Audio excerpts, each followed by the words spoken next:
Hello students, welcome back. So this is our next topic, excretion in humans. जैसे कि मैंने आपको अपनी पिछली वीडियो में ये बताया कि excretion plants कैसे करते हैं. The plants release out the waste material from their body in different ways. In the same way, the human beings have their excretory system collects the liquid waste of the body and helps it to get rid of them. And the excretory system of the human being consists of main organs, that is, we have two kidneys. In our human body, we have two kidneys, right? Two ureters, bladder, and urethra. So these are the all different organelles present in our complete organ system, that is excretory organ system of the human being. Now the question is that the student must know where the kidneys are located in the body. So here the kidneys are bean shaped. The shape of the kidneys are bean shaped organs towards the back of our body, just above the waist, हमारी कमर से थोड़ा सा ऊपर. And every person is having with the two kidneys, and the blood in our body is constantly passing through these two kidneys. Right जितना भी हमारा body का blood है इन दो किडनीज से पास होके निकलता है, फिल्टर आउट होता है और साफ ब्लड बॉडी से बाहर हो जाता है. सिंपल भाषा में हम ये कह सकते हैं कि ये एक फिल्ट्रेशन प्लांट है कि जहाँ पे ब्लड को क्लीन किया जाता है. Right the function of the kidney is to remove the poisonous substance, urea, other waste substance and excess water from the blood and excrete them in the form of yellowish liquid called urine. अब इधर functions अगर देखे जाएं तो kidney का क्या function है कि वो हमारी बॉडी में से पॉइजनस लिक्विड, पॉइजनस सब्सटेंस में नाम आ जाता है यूरिया का, right, which is not required by our body. Salts, excess salts को बॉडी से बाहर निकाल दिया जाता है, right.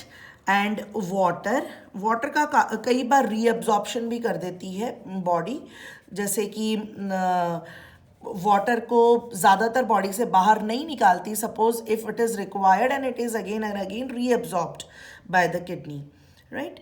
And all these are that material which is not required by our body and excrete out in the form of a yellowish liquid. आपको सुन के बड़ी हैरानी होगी, yellowish liquid called urine. Urine जिसका कलर टोटली येलो कलर का होता है, urine का colour, right. So this is a very important part of human body, important function of the human body. Now come on to this diagram. You can see very well this is a complete human excretory system having two kidneys, right. जैसे मैंने आपको दिखाया था, located just above the waist, right. Both of the kidneys are connected with the ureters. आप देखो ये जो kidney है लेफ्ट किडनी है, this is right kidney, and ये दोनों ही कनेक्टेड है एक ट्यूब के साथ. एक ट्यूब इधर से निकल रही है, एक इधर से. इन दोनों को हम यूरेटर्स बोलते हैं. और ये दोनों यूरेटर आके कंबाइन हो रहे हैं कहाँ पर? ब्लैडर के अंदर. जहाँ पर कि ब्लैडर की एक कैपेसिटी होती है कि ये इतनी कैपेसिटी जितना यूरिन अपने अंदर होल्ड कर सकता है. और ये फ्लैक्सिबल मस्कुलर बैग होता है कि जिसके अंदर आप यूरिन को होल्ड कर सकते हैं, right. And after this muscular controlling the flow of the urine, it is attached with the urethra, right. So this is the complete urinary system of the human being. And the ureters, that is one from each kidney, opens into urinary bladder. Ureters are the tube carry urine from kidney to the bladder, and urine is stored in bladder. Bladder is a bag store the urine till the time we go to the toilet. The urethra is a tube. The urine collected in bladder is passed out from the body through the urethra, right. So this is the complete scene about the excretory system in the human beings.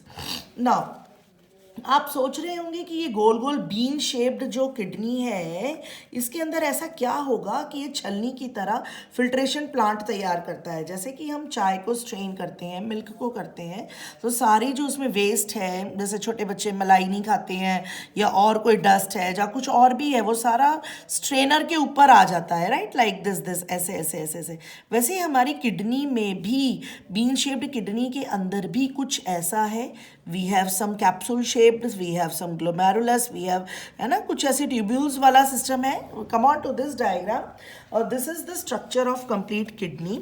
आप बड़े ध्यान से देखो students कि ये kidney का वो structure है कि जिसके अंदर आपको internal part of the kidney दिखाया गया है।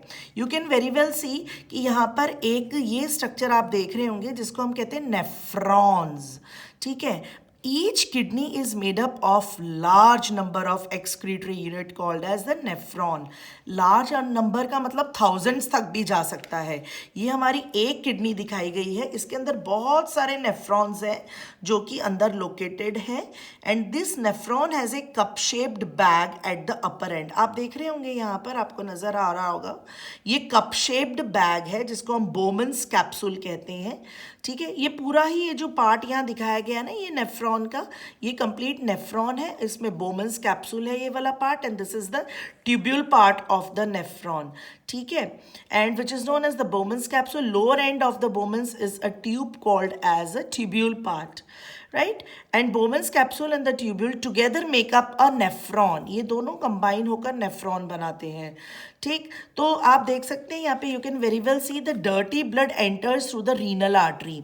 यहाँ से हमारी बॉडी का गंदा खून रीनल आर्टरी में यहाँ से एंटर होता है, राइट।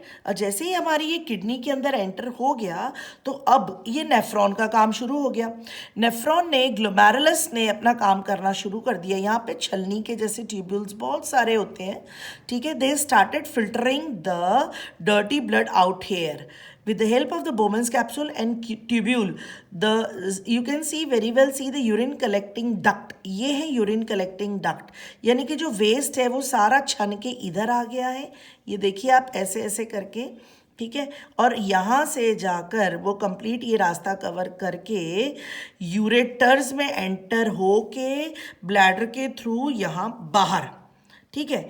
अब आप ये देखो, from here the clean blood enters through this renal vein. जो साफ सुथरा क्लीन ब्लड है वो वापस वेन में से निकलकर बॉडी से बाहर, मीन्स अब ये किडनी से बाहर निकलकर हमारी बॉडी के अंदर दोबारा एंटर हो चुका है रीनल वेन की हेल्प से। So this is the complete process which takes place in a kidney. तो सिंपल भाषा में बच्चों को, 10th क्लास के स्टूडेंट को इतना समझना बहुत ज़रूरी है कि किडनी किस काम आती है। किडनी हमारी बॉडी में ब्लड को साफ करती है, फिल्ट्रेशन यूनिट कहलाती है, और फिल्ट्रेशन यूनिट में nephrons played a very important part. They are having a glomerulus, Bowman's capsule, etc. tubules. With the help of all these organs, the dirty blood get cleared and filtered with the help of the complete, ये nature ने दिया है हमें ये पूरा ढांचा, ये nature की तरफ से हमारा ये सारा बना हुआ है, और इस हिसाब से हमारा dirty blood changes into the clean blood. And come on here you can see this is the complete structure of nephron. ये देख सकते हैं आप, and you students have to draw the complete diagram of nephron in your notebook, the complete urinary excretory system in your notebook. See, this is the detailed structure of the nephron showing the Bowman's capsule, glomerulus, the filtrate containing amino acids, glucose, salt, water and urea getting into the tubule part, and then becoming a urine from other tubes से भी सारा enter होके, सारे nephrons का इकट्ठा होके यहाँ urine body से बाहर, एंड क्लियर और क्लीन ब्लड यहाँ से हमारा जो कि रीनल वेन कहलाती है यहाँ से बाहर निकल गया। So all glucose, all amino acids, most salts and most water reabsorbed in the blood here, urea not absorb. मतलब एक बार मौका दिया जाता है कि अभी भी कुछ अगर इंपॉर्टेंट पार्ट है कि जो हम बॉडी से बाहर ना निकालें तो उसको रीएब्जॉर्प्शन का मौका दे देते हैं यहाँ पर। इसको हम ना यू शेप्ड ट्यूब्यूल कहते हैं। इसकी एक हेनलेज लूप नाम दिया गया है इसको। हेनलेज लूप में रीएब्जॉर्प्शन ज़रूर होता है। So this is the important function of the glomerulus is to filter the blood passing through it. So the waste material like urea remains behind the tubule. It does not get reabsorbed into the blood capillaries. So hence this is the complete working of excretory system. In few cases हमारी ये kidney काम करना बंद कर देती है. The person's kidney may stop working. Infection हो जाता है, कोई injury हो जाती है because of very high blood pressure, very high blood sugar, or some restricted flow of the kidneys can damage the kidneys and the complete stop working. So in that case the best long term solution is the kidney transplant. एक ही तरीका है कि आप kidney transplant का, या फिर kidney failure हो जाती है तो पीरियोडिकली किडनी मशीन यूज़ की जाती है. Kidney machine is what? Kidney machine means dialysis machine, right? Dialysis is such type of machine, ठीक है, in which it's a procedure used for cleaning the blood, जो कि नेचुरल तरीके से अब वो बीन शेप्ड किडनी नहीं कर पा रही बिकॉज ऑफ इन्फेक्शन और एनी किडनी फेलियर. तो अब एक मशीन है जो कि ये डायलिसिस प्रोसेस कर रही है, ब्लड को क्लीन कर रही है, एंड उसके द्वारा ही मशीन में पेशेंट को डालकर डिफरेंट अटैचमेंट्स करके उसको क्लीन किया जाता है. And it's a quite difficult process. Yeah, you can see it's a principle of the kidney dialysis machine. ये kidney dialysis machine का principle है. arteries और veins की setting करके इसकी जो pump to the pump through the dialyzer, dirty blood यहाँ से enter हो रहा है, dialyzer में जा रहा है, right? And fresh dialysing solution is getting entered through it and clean blood is coming out, and this is prescribed by doctors twice in a week or thrice in a week. It depends on the condition of the kidneys, the infection to the kidneys. So students, here this is the last life process of our bio chapter, 10th bio chapter, that is life processes chapter. And this is the last life process. We completed digestion, we completed, that means nutrition in the human beings, respiratory system in the human beings, then we did circulatory system, that is transportation in the human beings, and this is the last, that is excretion in the human beings along with the plants also. And if you have any doubt, you can give message in my personal inbox. Thank you.